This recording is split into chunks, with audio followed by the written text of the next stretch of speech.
आज मेरे लिए बड़ा मुकाम शुक्र है कि ये मेरे अजीज माजिद खान ने बड़ी सही पैनल ऑफ चेयरमैन में दुरुस्तगी कराई है कि मेरे बुजुर्ग जो हैं, जो मेरे चाहने वाले हैं, वो आज इस सियासी अमल से गुजर रहे हैं और जिस हद तक इस तरीके अदम एतमाद के पेश करने का और इसके कामयाब होने का जो फैसला है वो नतीजा आपको भी मालूम है, मुझे भी मालूम है।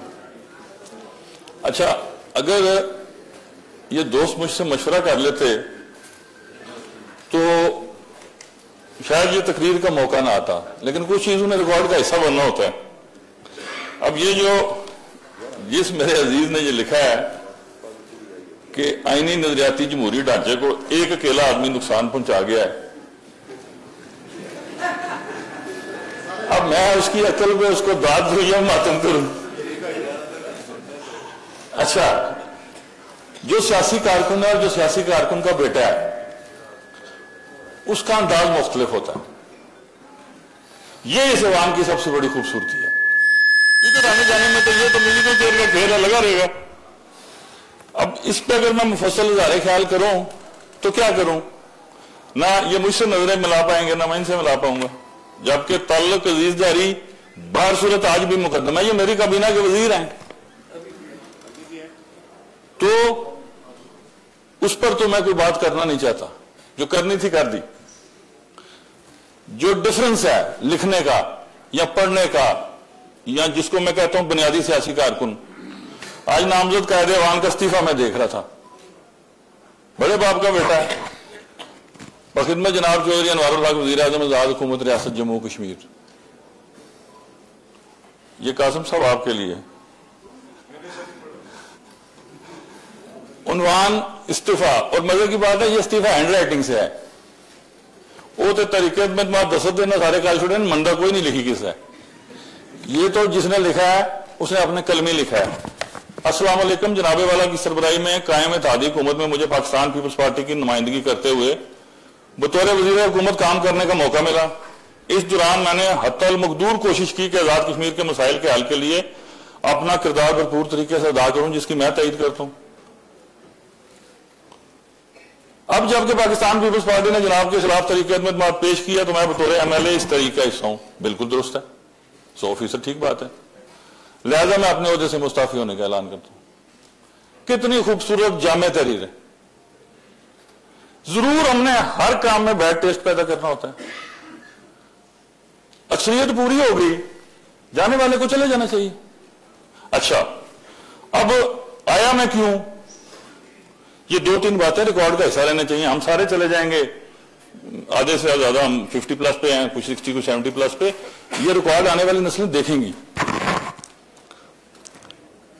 1000 मरतबा मैंने ये बात कही कि 27 अरकान असेंबली इकट्ठे कीजिए और मेरा इस्तीफा लीजिए, और इसके लिए मैं फिक्री तौर पर तैयार भी था और ज़हनी तौर पर आज भी तैयार हूं।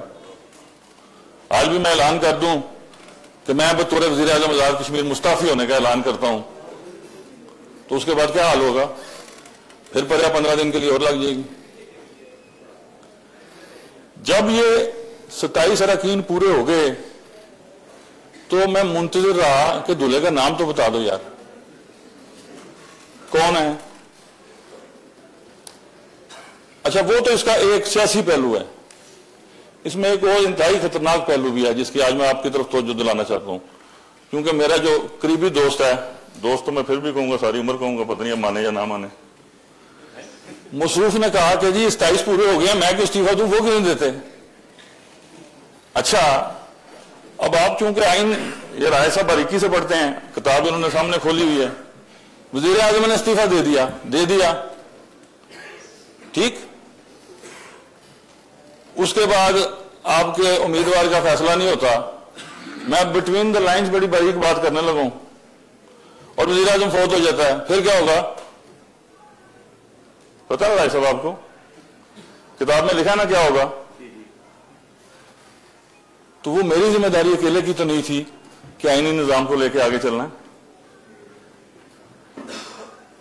वो 56 से दूरी मेरी मजबूरी तो नहीं थी, जाने वाले का तो काम होता है सबकी मां बहन एक करके जाना, लेकिन ये कोई जाने की अदा नहीं है, ना कोई तरीका है। इस ईवान ने मुझे जन्म दिया, इसके कत्ल का ख्याल मेरे दिमाग में कैसे आ सकता है मसलन, और क्यों कर आना चाहिए? ये बिल्डिंग, ये फर्नीचर, ये तकदीस है। मुकद्दस ईवान, इसकी रवायात हैं। हमारे आबाओ अजदाद जो यहां बैठ के एवोल्यूशन के तहत, प्रोसेस के तहत, आपके कायदे ज़बात-ए-कार के मुताबिक ये सारी तहरीर लिख के दे गए हैं, जो आप किताबों की सूरत में छापते हैं और आज टीवी उनकी रिकॉर्डिंग करती है। दैट इज आवर पास्ट, जिस पर हम सबको फख्र है, और क्यों ना हो। ये किस किताब में लिखा है कि अगर आपके दोस्त अक्सरियत हासिल कर लेते हैं तो आपने खुद भी खजल होना और उनको भी खजल करके घर भेजना है? मैं आज क्यों आया? खुदा की कसम इन सब का शुक्रिया अदा करने आया। मेरे रकीने कबीना है, जो काम मैं 6 महीने से नहीं कर पाया, और कौन गवाह इसका? ने नामजद कायदे ईवान, यह कारदाद का मुहर्रिक जिसने ये तरीक पढ़ी, इसके सर पर कुरान रखें। मोहतरम सीनियर वजीर साहब आदिल सादिक साहब, पूछा इनसे असेंबली या इस्तीफा? तो मैंने तो जो काम 6 महीने पहले करना था, मेरा तो वो आलम था जो चोरी फजल मरहूम का था, मुझे आजाद करो। तो इससे पहले मुझे भी स्पेशल ब्रांच वाले पकड़ते, इन्होंने मेरे पे नेकी कर दी, तो मैं क्यों ना इनका शुक्रगुजार हूं। मुझे इनसे किसी एक से भी कोई शिकवा नहीं है, मेरे कुलीग हैं। मैं आज भी तदमे गुफ्तगू, ये मेरी कैबिनेट के मिनिस्टर्स हैं। अगर तब्दीली चाहते थे तो तब्दीली इनके लिए हाजिर है। क्यों मैंने आज अपनी सियासी करबला सजाई? सवाल तो है ना। 27 को आप जाने, आपका काम जाने, आपने बंदे पूरे कर लिए। ये आइन का तहफ़्फ़ुज़ मेरा अकेले की जिम्मेदारी है। बनती ना बनती, गैर आइनी कोई इक़दाम होता ना होता, it will be part of the history. लेकिन मेरा प्रॉब्लम क्या है? कसरत से एक जुमला इस्तेमाल करता हूं जनाब स्पीकर, और वो क्या है? तरबियत याफ्ता सियासी कारकुनों में हादसे में फर्क होता है। हाँ, एक इल्जाम मुझ पर लगता है जी, जमाती स्टाइल से आप गुफ्तगू नहीं करते। तो मैं ट्राइबल इलाके का आदमी हूं, उधर जमातें जरा कमजोर नुक्ता नजर के एतबार से चलती हैं, उधर जाती वोट बैंक ज्यादा है। लेकिन ये कोई जुर्म भी नहीं है, जमाती हिस्ट्री हम सब ने एक दूसरे की पढ़ी हुई है। आज मैंने प्राइम मिनिस्टर रहना होता, ये सारा ईवान मिलकर मुझे रोक सकता था। इसी ईवान के अंदर दोस्त दुआएं, किसी का पर्दा जाहिर नहीं करता मैं। मुझे कहा गया 15 जनवरी 15 फरवरी तक मांझा डिसॉल्व करने के लिए, उसके बाद वक्त क्या बचता है? मैंने कहा मैं जिस पिंड जाने ही नहीं, मेरे को तो राह क्यों पूछ दियो? As long as I am prime minister, assembly नहीं टूटेगी। कजिया कश्मीर के हवाले से महाजरीन नशिस्तों का फैसला मेरे दस्तखत से नहीं होगा। तकसीम कश्मीर का कोई फार्मूला, इसी ईवान में बैठ के 1000 मरतबा ये बात कही है, ओवर माई डेड बॉडी। चलो अभी जिंदा बॉडी जो है इंशाल्लाह यहां से निकल जाएगी। तो जनाब स्पीकर, अगर इख्तिदार की ख्वाहिश होती तो मसला क्या था?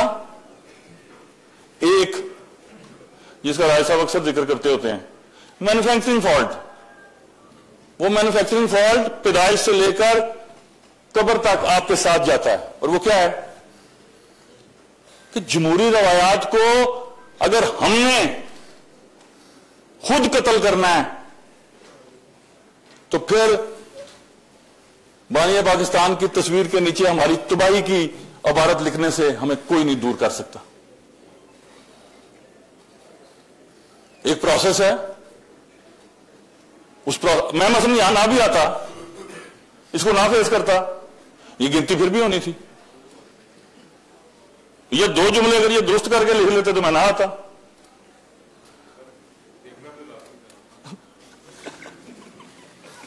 अब ये मासूमियत की इंतहा है ना।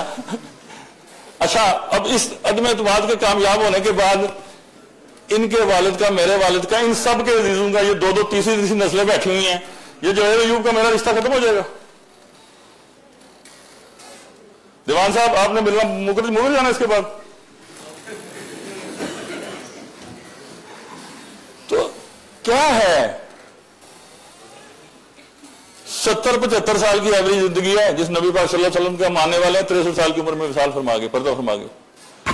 आधी आप सोने में गुजार दें तो 35, बुलूगत की उम्र निकाल दें 17, 5-7 साल के पीछे पागलपन, दीवानगी, और वो भी सार्वजनिक इक़्तिदार के लिए। निकालें, असेंबली की तकरीर है मेरी, मैंने क्या कहा, ये खैर साहब गुआ, इनको मुखातब करके कहा यहां से वहां जाने में, वहां से यहां आने में लम्हा लगता है। आज वो दिन आ गया अल्हम्दुलिल्लाह। तो मैं अपनी पूरी काबीना का दिल के अथाह गहराइयों से शुक्रिया अदा करता हूं कि जिन्होंने मेरी आजादी की मोहर पर अपने कलम से दस्तखत किए, और आज सुबह अल्हम्दुलिल्लाह मैं बावकार तरीके से, बावकार अंदाज से जाना चाहता हूं, जा रहा हूं।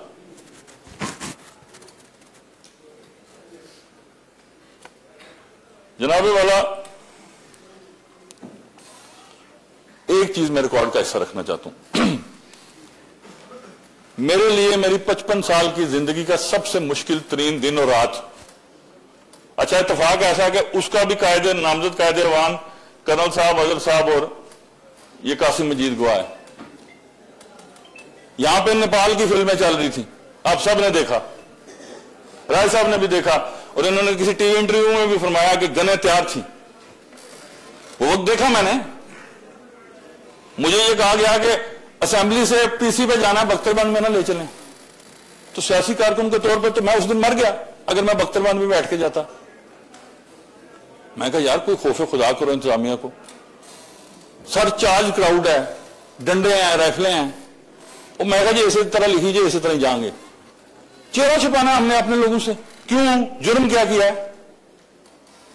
लेकिन खुदा ना खास्ता अगर वो रात हम सब पर भारी होती और यहां कोई मैसेकर होता तो मुझे शायद दरिया में खुदकुशी करनी पड़ती। एक चूंटी का वजन नहीं लिया जाता एक इंसानी जान का, सैकड़ों की तादाद में लेके कौन सा वज़ीर आज़म यहां से रुखसत हो। वो मेरी 55 साल की जिंदगी की सबसे भारी रात थी। मेरी मां की दुआ, नबी पाक सल्लल्लाहु अलैहि वसल्लम के सदके अल्लाह पाक ने करम किया, वो रात भी टल गई, वो दिन भी टल गया।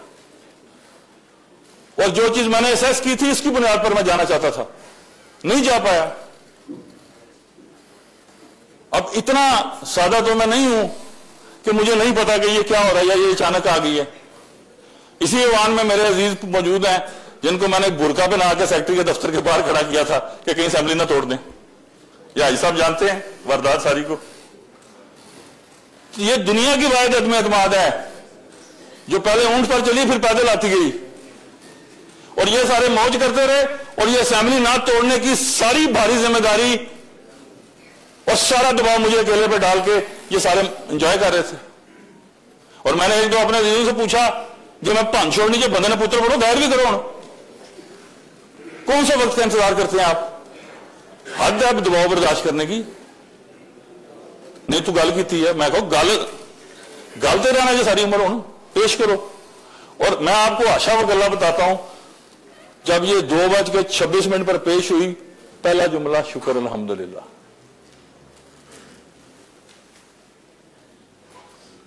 अल्लाह पाक ने ये ऐवान भी बचा लिया, इसका आईनी कत्ल भी ना हुआ, और तब्दीली का जमहूरी प्रोसेस इस किताब के मुताबिक कि जिसका एक सिग्नेटरी मेरा वालिद भी है, अल्लाह की रहमत फरमाए, आज इंतकाल इक़्तिदार मेरे अजीज ब्रदर, मेरे वालिद के दोस्त राजा मुमताज हुसैन राठौर मरहूम मगफूर अल्लाह पाक कब्र जन्नत नसीब करे, उसके बेटे को मिल रहा है। What's bad in it? इसमें क्या गलती मैं तलाश करूं? तो ये सब नजर नहीं मिलाता, लेकिन मुबारक तो वसूल करनी पड़ेगी।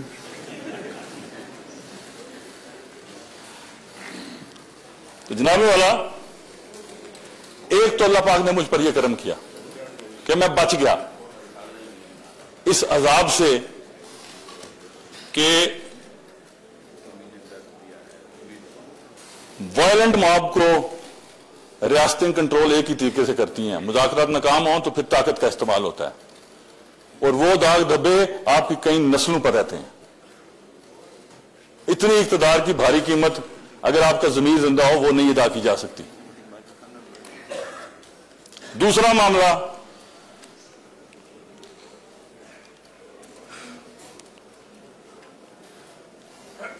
मुतअद्दिद बार इस फ्लोर पे बैठ के, मैंने खड़े होकर भी कहा, बैठ के भी कहा, किसी कीमत पर कज़िया कश्मीर के हवाले से कोई समझौता, हमारी स्टेटेड पॉलिसी, तकसीम का कोई एजेंडा, जब तक अल्हम्दुलिल्लाह यह सियासी कारकुन कायदे-ए-आवाम की कुर्सी पर बैठा नहीं हो पाएगा।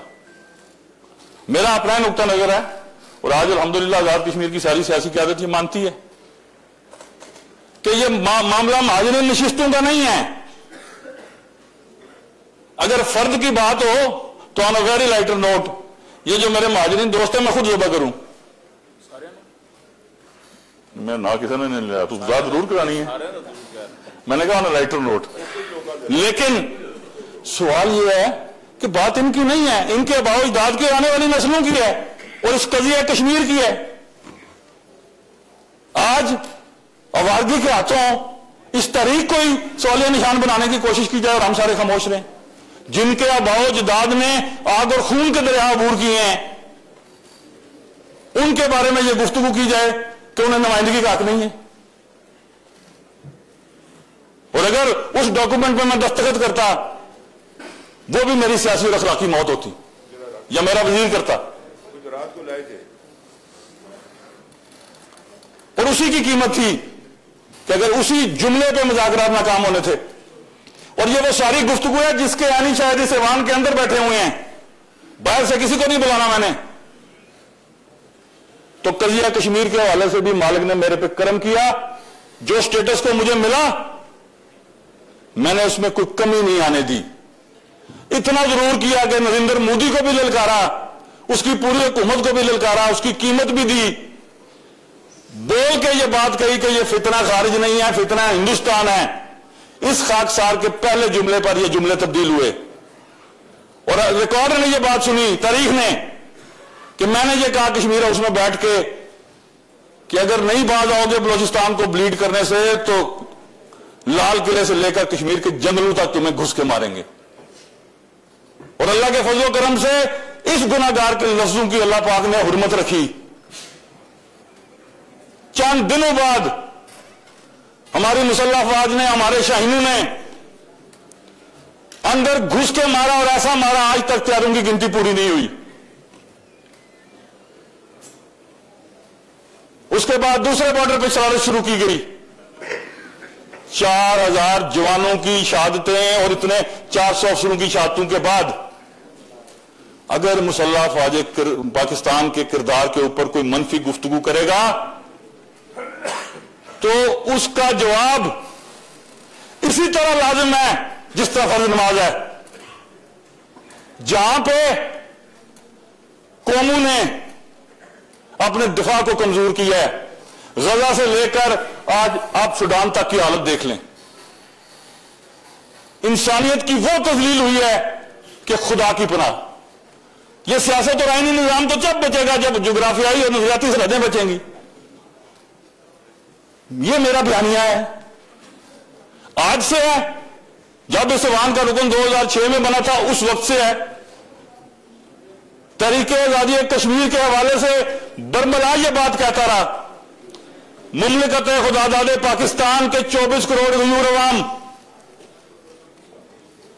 पाकिस्तान का एटमी कुव्वत होना, पाकिस्तान की अस्करी मजहबी क़यादत, और सबसे बढ़कर मुसल्लह अफवाज पाकिस्तान की जो मिलिट्री माइट है, अगर यह मौजूद ना हो तो तहरीक के बारे में यहां गुफ्तगू करना भी महाल हो जाए। इस नजरिए के बारे में आप कहते हैं कि नजरिया आलूदा है। लिखने से पहले हम सबको सोचना चाहिए हम क्या लिखते हैं। बहरहाल जनाबे वाला,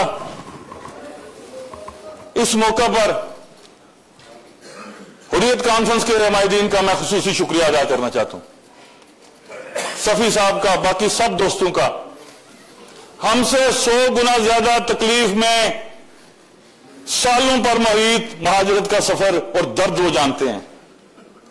हम तो बसते हंसते घर में आबाद हैं। जब तक तहरीके तकमील पाकिस्तान का ख्वाब शर्मिंदा ताबीर नहीं होता, एक बात याद रख लीजिए, ये अल्फाज इस ऐवान में गूंजेंगे, हम नहीं होंगे। इस आईनी निजाम को इतने सारे खित्ते में इसकी बका की जमानत कोई नहीं दे पाएगा। इसकी बका की वाहिद जमानत तहरीक आजादी कश्मीर है।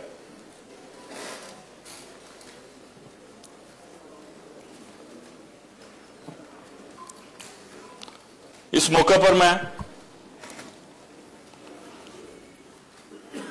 आजाद कश्मीर की अदलिया को, सुप्रीम कोर्ट को, हाई कोर्ट को भी खराज तहसीन पेश करता हूं। उनका भी शुक्रगुजार हूं कि मैं ये समझता हूं कि इस हवाले से मैं खुशकिस्मत कायदे ऐवान था कि 100% अदालती फैसलों पे मुझे अमल दरामद करने का मौका मिला और किया। और इस आइन की जो भरपूर जो तशरीह की आईनी जिम्मेदारी है वो हमारी आला अदलिया पर है। सो मौजूद सुप्रीम कोर्ट, हाई कोर्ट और जो बाकी सारी जुडिशरी है उनका भी मैं शुक्रगुजार हूं।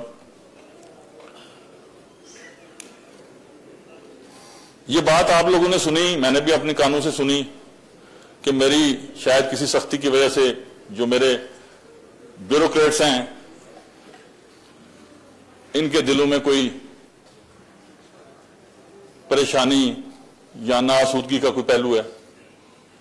लेकिन आजाद कश्मीर में एक नायब कासिद से लेकर एक ग्रेड 21-22 के ब्यूरोक्रेट तक मुझे जिस तरह इनका गैर मशरूत ताउन हासिल रहा, मैं इन सब पर इनका शुक्रगुजार हूं।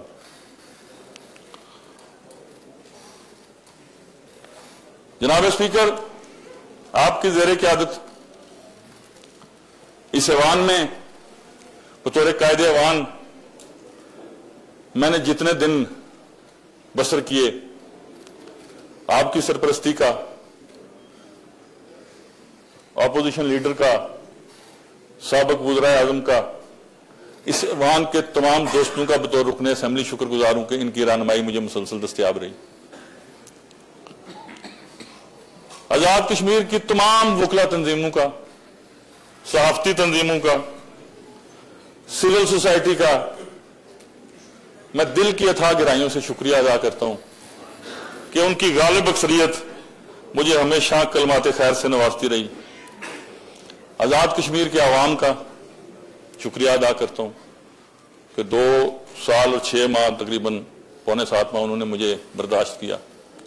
और इस मौका पर मैं ये कहना चाहता हूं कि सबसे बढ़कर मैं भिंबर के आवाम का शुक्रिया अदा करता हूं कि जिनकी खुशी गमी में शामिल होने से मैं बिल्कुल कासिर रहा।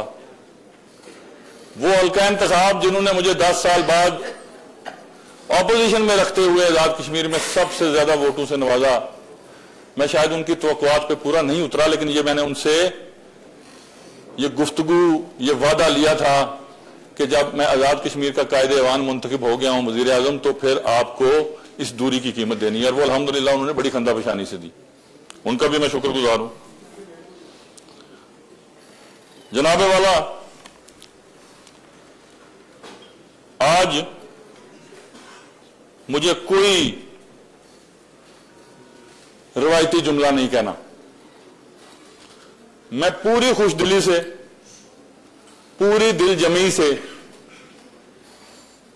और अगर इस अदम एतमाद में पेचीदगियां ना होती, मेरा इख्तियार होता, रात तक भी शायद इस्तीफे की गुफ्तगू मैंने सुनी, लेकिन आज मेरे आने का मकसद ये था कि जिस जमहूर की, जिस ऐवान की मैं पैदाइश हूं, इसको भरपूर तरीके से ताईद और हमायत के साथ इंतकाल इक्तदार के जिस अमल में मेरा किरदार बनता है वो हिस्सा मैं डाल के फिर यहां से जाऊं।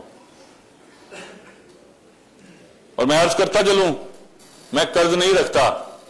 आज वोट की सूरत में तो अदा नहीं कर पाया, लेकिन इस पुरअमन इंतकाल इक्तदार में जो बतौर वजीर आजम कायदे ऐवान मेरा रोल था, शायद आज बयान ना कर पाऊं, कोई किताब लिखूं या साल 2 साल बाद जब कुछ पाबंदियों से आजाद हूं तो फिर खुल के बात करूंगा। मैंने वो पूरा किया, और अगर इंतखाब होता तो वोट मैंने लिया था फैसल मुमताज राठौर से, मैं देता बगैर मांगे, लेकिन indirectly he has got my support. नई हुकूमत के लिए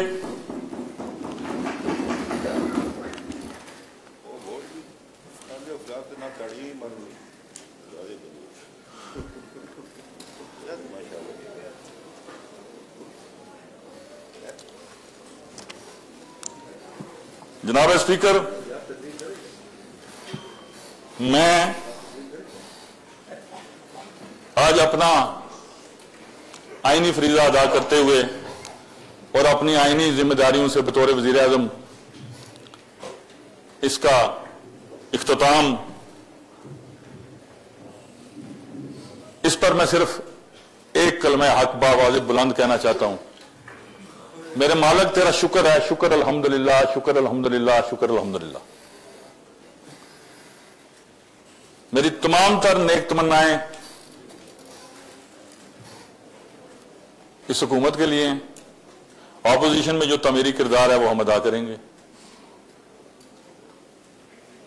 ये मेरे सारे दोस्त जानते हैं कि मेरी जुबान में जो मोहब्बतों का, रफाकतों का ताला हुकूमत की सूरत में मौजूद था, जिसमें इन्होंने इल्फी डाली हुई थी, वो आज खुल गया। अच्छा काम करेंगे, कंधे से कंधा मिलाएंगे, कोई नफरत नहीं, तासुब नहीं, कोई परेशानी नहीं। आजाद कश्मीर के अवाम की ख्वाहिशात के कत्ल की तरफ कोई मूव होगी तो इतना शदीद एहतजाज करेंगे कि किसी ने पहला नहीं देखा होगा। तो मैं ये समझता हूं कि पीपल्स पार्टी की लीडरशिप को बेस्ट ऑफ लक। मैंने अपना आईनी फरीजा अदा कर दिया। मैं आपसे रुखसत चाहूंगा। रुखसत चाहने से कबल मेरे ईमान का जो हिस्सा है उसको आप सबकी गवाही में मैं अदा करना चाहता हूं। तहरीक आजादी कश्मीर जिंदाबाद, नजर हक पाकिस्तान जिंदाबाद, मुसल्लह अफवाज पाकिस्तान जिंदाबाद, आजाद कश्मीर जिंदाबाद, पाकिस्तान हमेशा जिंदाबाद।